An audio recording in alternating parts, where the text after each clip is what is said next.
John was of course talking about building, and he's the good engineer.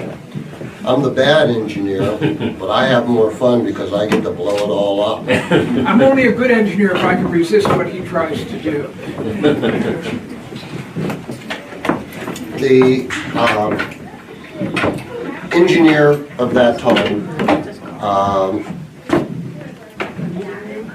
it wasn't all pretty, if you will. It wasn't all safe, because the engineer would come to a fort, if I may use this diagram again, because of these bastions, you wouldn't attack the front wall because of the fields of fire that would come off the bastions. Even if you got to the wall, you had another field of fire. Again, those fields of fire here, fields of fire here, so you don't attack that front wall. Okay? This front wall, because of these fields of fire. What you pick on is that corner, okay? That point of the bastion. You go for that very, very straight point of the bastion. And the reason for that is because if you take those walls of the bastion and extend them out the opposite angle, and that's why the bastions were figured, was basically a dead zone, because they couldn't mount a corner, or at that corner they couldn't mount a cannon, and at best they could get one soldier in there. So you're as an attacking force, you had less of a problem. It wasn't immune, but it was less of a problem because of that one person. The engineer, of course, he would show up first with a guard, and he would reconnoiter the fort. He would do some sketches. He would decide the best way to attack it. He would pick the site of the Army's camp that was coming. Of course, then the Army and the general would show up a little bit later. He'd meet with him, give him his suggestions, and then the officer or the general would either agree with them or make changes.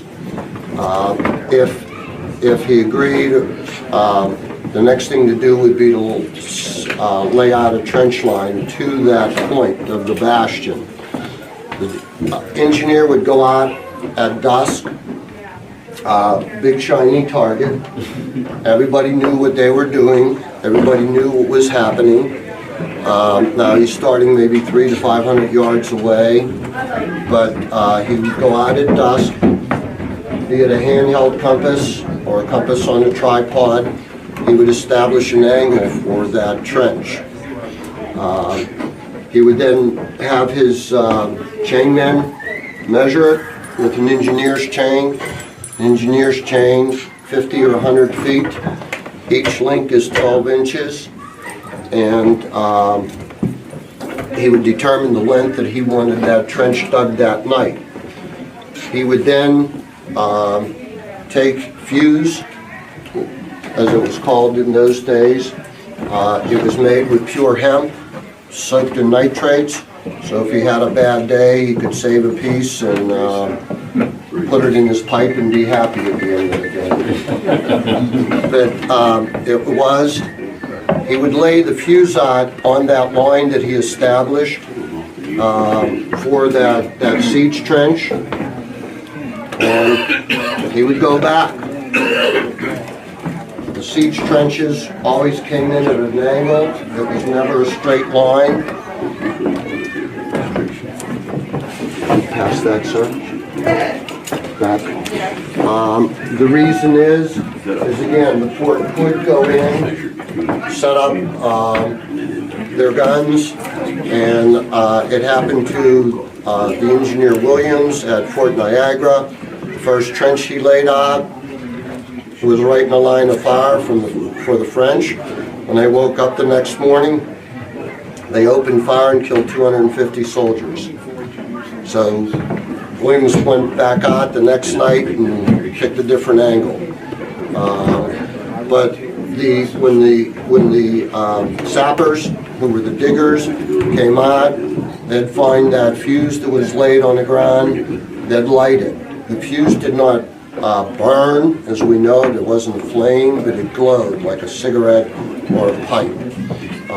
It burns an inch an hour, so they would get behind it and follow that glow, because that gave them the direction and the distance that they would dig. Simple tools, picks and shovels. They would be using hand wheelbarrows to move dirt, as well as the wooden barrels. They had things, some of the people behind them were making fascines, which were bundles of sticks, 8 inches. The bundle was 8 inches in diameter.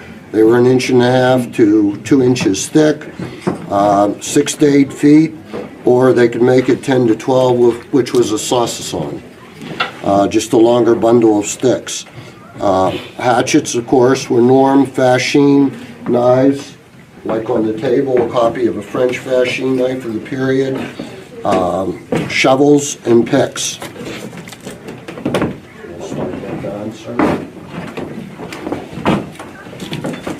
The first man, I'll jump to this one.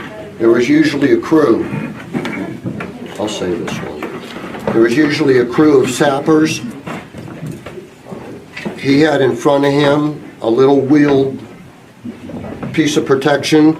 It was a slab of wood, 3 inches thick, 3 foot wide, 3 foot high, on wheels with a long pole behind it. This picture shows him on his knees. He starts the first trench 3 foot wide and 18 inches deep.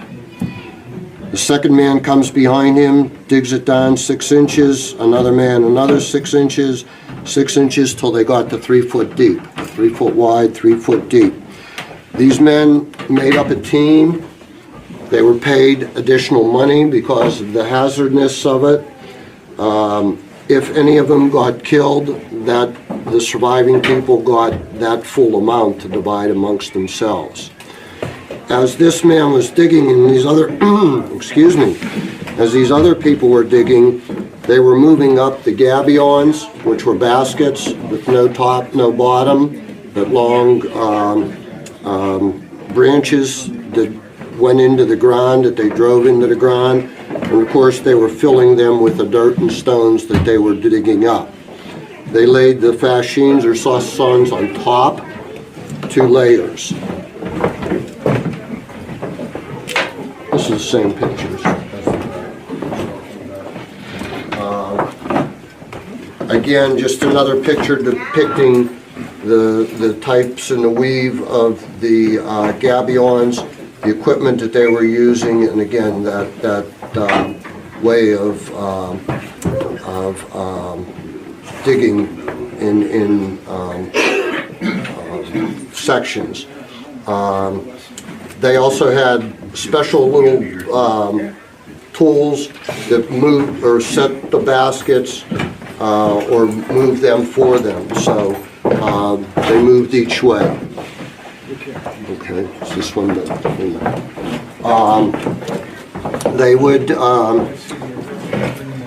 They worked all night, essentially, to create that and to get to that end. And this is, if you will, finished product. You can see the 3 foot depth, 3 foot of gabion, 8 inches and 8 inches, 1 foot 4 on top of them. And the additional dirt went across the front for protection. So you're basically 7 foot 4 from the bottom of the trench to the top of the fascine. Average height at that time was 5 foot 8. So that was their determining factor. I know I laid one of these, this one. Here's again that depiction, and it shows you the steps of the men behind, where again, this man is on his knees, and he's loading the first gabion with that, this was called a mantelet. I Again, it was just a huge piece of wood, 3 foot wide, 3 foot high, 3 inches thick, to protect him from being shot. These would be 3 machines on top of the gabion. What would be in front of them? Dirt. Dirt Again, and more stone? dirt. Because Dirt. what happens now is once that trench is dug overnight, once that sap, that's what they called it at this time, the 3 foot by 3 foot, that was dug overnight.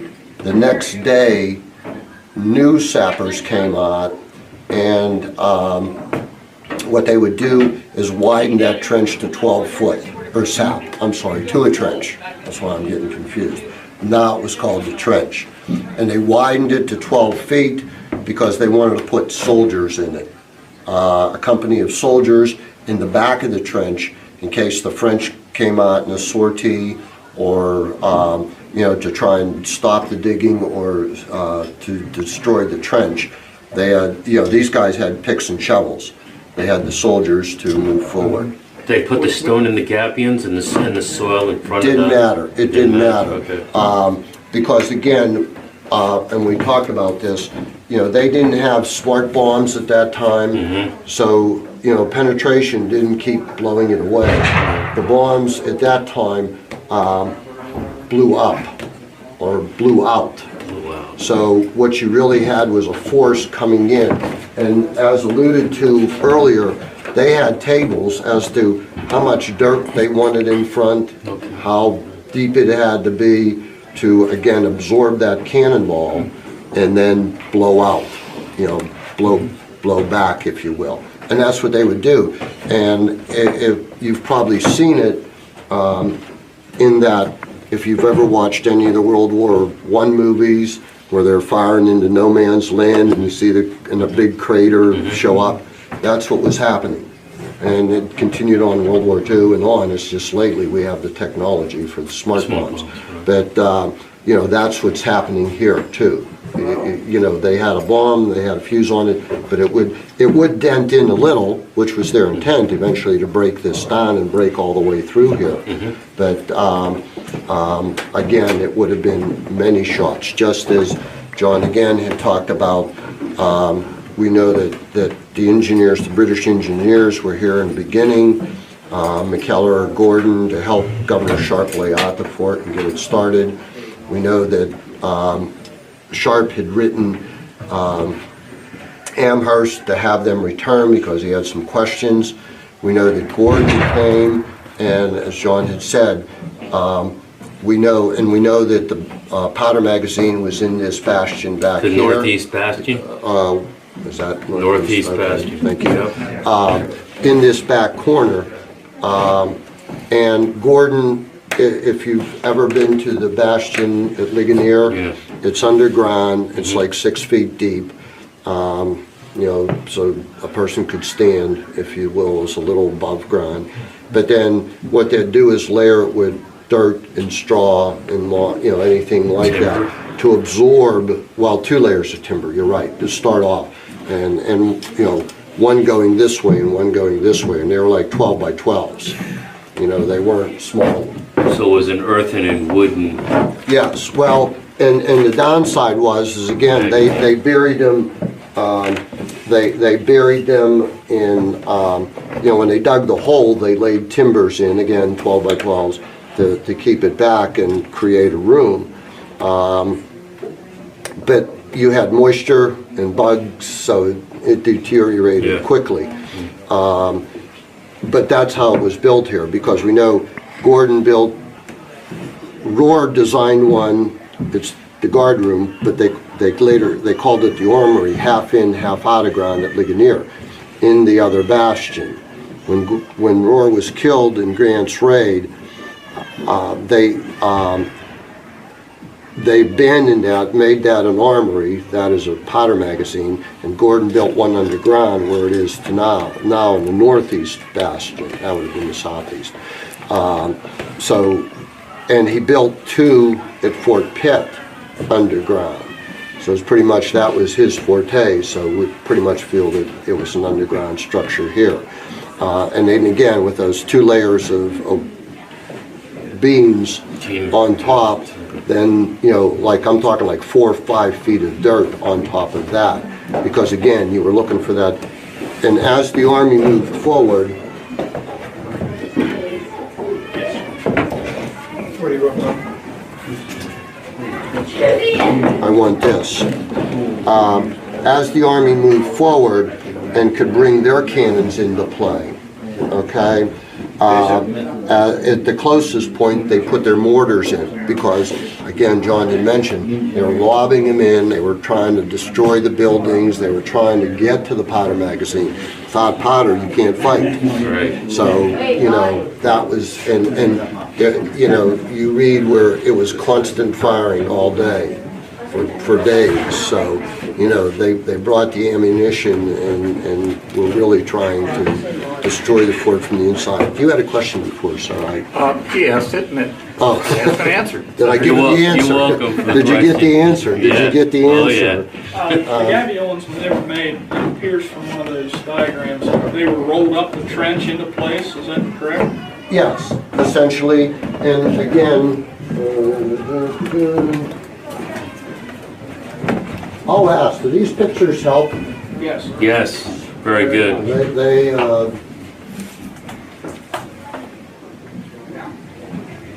It's not the right way. We're always trying to work, how can we make this clearer? Yeah, and the visual. Graphics are good. Visualization is good. Yeah, I could talk a lot with my hands, but Visual aids are excellent. I'm sorry, it's small. You see this piece here? Yeah, they would have rolled them up. Again, that's what those men are doing behind, besides lowering the trench, because it's wide enough. I mean, they were kneading it up, but they're lowering the sap, excuse me, getting it down to They're digging trench it level. deeper. They're digging it deeper, but at the same time, they're the ones that are moving the fascines, the saucissons, and the gabions up for this man to place. And he used this tool here to place them, because now he's sort of pushing out beyond that mantelette. Now, they're not tied together in any way, they're just They're- plugged together and Again, the basket was woven, but the branches that they were Weaving. woven around Right. were longer. They were like a foot longer on the bottom and on the top, okay? So when he placed that, then he needed to tamp them down with a shovel, okay? That sort of But they stabilized roll them them. down the trench for the sap and then somehow get them. Well, up again, on top. keep in mind, it's just an empty basket. I mean, they Right. could have carried them, they could have rolled Roll, them. it would have I been mean, easy that to would have, roll. yeah, absolutely. Yeah, if They were you're 3 rolling feet. it, you're not standing up there being shot at, you're down in the ditch Right, rolling it. rolling, right. Yeah. if the trench was only 3 feet wide, how did they roll it if there was a foot of overhang on Yeah, well, those? Well, it could have been rolled along the I side, see. on the Okay. inside. The inside. And, right. you know, not facing the enemy, but on the inside, the opposite side of that wall, you know. And again, they can roll them because they've got some protection. And then the pieces on top are holding the fascines or the saucisson okay. in place. And even that, they would take a stake and drive it through those bundles to keep them in place. Because one of the things that happened, again, I'll go to Williams, the engineer at Niagara. Once he corrected his error, once the trenches were being dug and the saps, he was out inspecting them during the day. Cannonball came out and hit it, and it hit one of the fascines. Well, it caused a splinter, a piece of wood, a piece of branch to come off, but drove into his eye socket, broke his eye socket. So they took him to the doctors. The doctor said, well, we can't do anything, he's probably going to die. So they put him on a bed or a cot and left him alone. A couple days later, they go back and said, oh, he's still alive, maybe we ought to do something. So they reached over, grabbed a stick, pulled it out, and put a patch on it and said, you're good. Yes, I'm being a little facetious, but that, you know, medicine at that time, I mean, that's what they knew. It wasn't far off from that, you know, no, took them to the operating room and brought in the eye, you know, this was... No more medicine. And surgery. he was not a very good engineer at that time. Later on, he learns, he still is functioning, he has a patch on his eye, so he has one eye, but he designed the drainage system for Fort Niagara, which is still in use today. It drains the parade ground of Fort Niagara. It's still there, and it's still working and functioning. So He redeemed himself later on. yes, because he had stayed once the fort had been taken by the British. They left him there to rebuild and what have you. So, that was one of the things it needed, was something to drain the fort. Again, he did redeem himself. But yeah, There's one thing that you haven't talked about. You want to talk about the trenches. The saps lead to the trenches where they put the guns so that they can siege.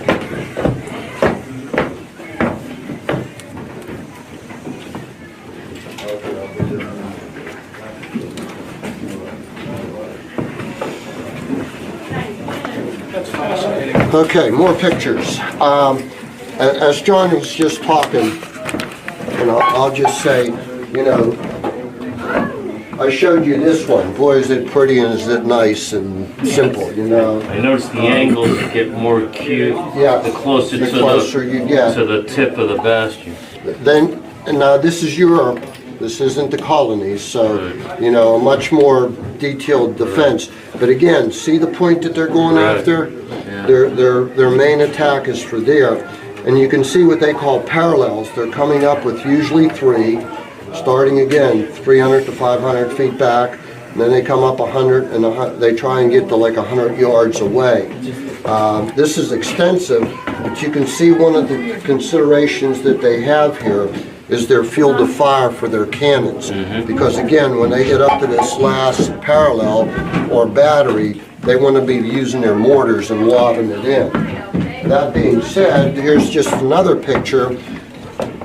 We don't have enough information to say whether a swamp or something different going on, even sort of mountainous, because as John had talked about, this was built on a hill. So, these were specific paths that they were able to work on. Now, they could have drained the swamp if that's what it was. They would have done that work, but they're coming up, and again, they don't have the opportunity for a parallel, but they do have the zigzag. As you can see, they start out fairly straight, but once they get up close, they do come in.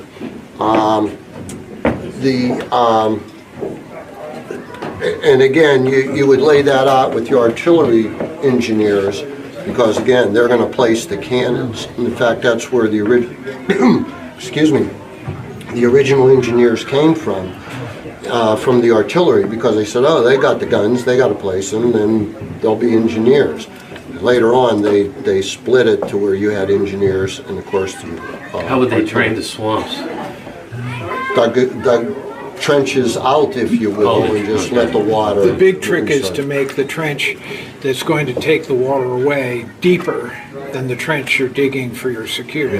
So there's a lot of, one of the things to break this period and to go into the American Revolution, the rebels fortified Mud Island in the middle of the Potomac, what is now part of Philadelphia Airport. All around it, and still is today, swamp. The son of the man who was here, Gordon, actually drained that swamp for the purposes of being able to put in artillery to shoot Mud Island. And since Mud Island was just that, the walls were mud, it didn't take much once they got it drained. But the Patriots, or rebels, or whatever you wish to call them, all thought that the swamp couldn't be drained. I mean, that was a huge job. And to be honest, Lord Howe didn't either. But he told him to do it, and Gordon did it. Gordon Jr. Get back to, thank you. To get back to what John was asking me to do, if you will, once they got up close, again, 100 yards roughly, yeah, they're using mortars to lob in, but the other thing that they're doing is that point that I originally showed you on on that bastion, that point there, what they're doing is bringing in their 24-pound cannon too.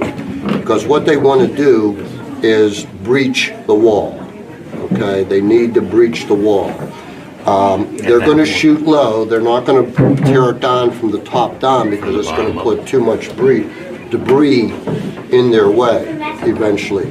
They're going to breach that wall. Once they've, again, put enough cannonballs in there and blew out, if you will, and got into the fort, it was basically the governor of the fort or the commandant of the fort said, well, they're in. You know, it's time to give up.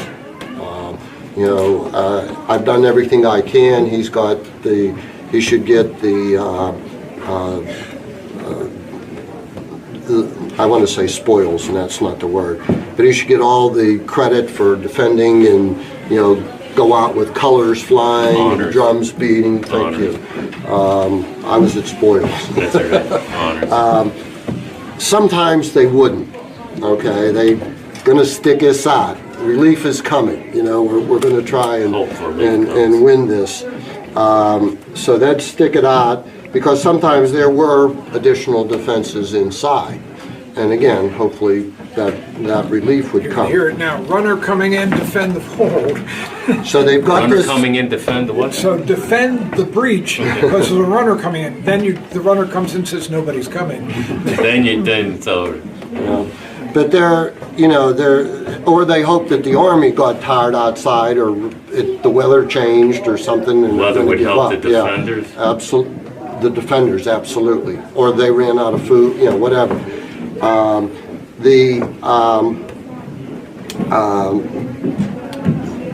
The breach is made, and again, everybody's been doing this. All the armies. This is what's known. This is what's given. The fort's still going to fight, so they set up the defensive position inside. The army outside, the attacking army, goes around and picks the two best men from each company. Okay, why the two best men? Why don't you pick the worst? Because they're the forlorn hope. They're going to die. There's no doubt about it. They're going to die. Because once they go through that breach or get in there, they don't want people to falter and come back out. They've got to keep going. So you pick your best men who are going to do that. That's why you pick the best men. The bravest. Bravest, the strongest, the guys who will do it. You No want your fear? best men. Yeah, essentially. They're going to do it. I need 3 volunteers. What were their chances? They were going to die. Absolutely. They were the forlorn hope. That was a given. How would you like to be 2 men rushing through this hole, or 1 man with the whole defense of the fort standing there waiting for you? Guns cocked. Suicide. You got to really hate One your life. example. Yeah. You would hope that once they breached the wall, they would surrender. But if they didn't, you would have to send men through the Right, breach. absolutely, Now- absolutely. And that was the only way, because all the rest of the fort is defended. Now, if you go to Braddock's inventory of items that he brought over when he came in 1755, if you look under the engineers, they listed 2 suits of armor. It always intrigued me because I thought, are they wowing the Indians? Is this for dress? Why would they bring armor? Further reading or study, what it meant was a breastplate, a backplate, and the helm. Okay. I have read both, believe the second, but the first was they gave it to the first 2 men going through the breach. At least they would get in. They may be killed once they're in, but at least they get in, and the others will keep coming. But more so, it was and since it was listed in the engineer equipment, the engineers got it because they were intelligent, knowledgeable, and they were needed. The men, you could get more, So the engineers would wear it, and that's what I believe, if you will. The breast and back plates and helmets were worn by the engineers, Yes. not by the breachers? Yes. No. Wow. No, because Jeez. after that first wave of the forlorn hope, the second wave was the engineers with the sappers. And all that debris they created from, and again, they were basically 100 yards away, they take on the outside of that breach and set up a defensive position. Because even if the forlorn hope is pushed back, they'll be at least on Closer. that side, They'll be closer. and they'll stop their forlorn hope. Their kind of counterattack, thing. yeah. So they're setting up a defensive position, and the engineer is with them.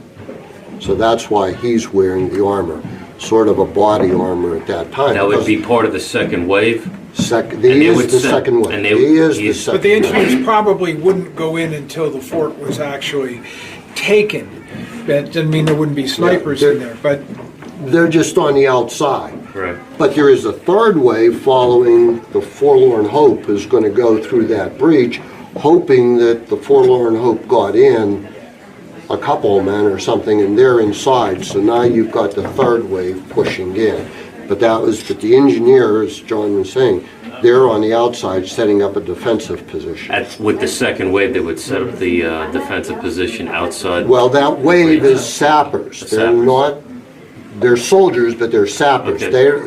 They may have their muskets, but they really have shovels and picks Right, because right, okay. they're taking that debris and trying to set up a berm or Okay. something that would, be a protection For a counterattack? against the counterattack Right, from the fort. right. Again, if that forlorn hope is really driven back, Right. if the third wave of soldiers who are to go in that breach can't even get there, then at least they get to the defensive position. Now, inside the fort, the defenders, would they have secondary, tertiary, defensive? they, Oh, yeah, yeah. sure they would. Yeah, absolutely. Again, that governor or commandant's just being stubborn. You know,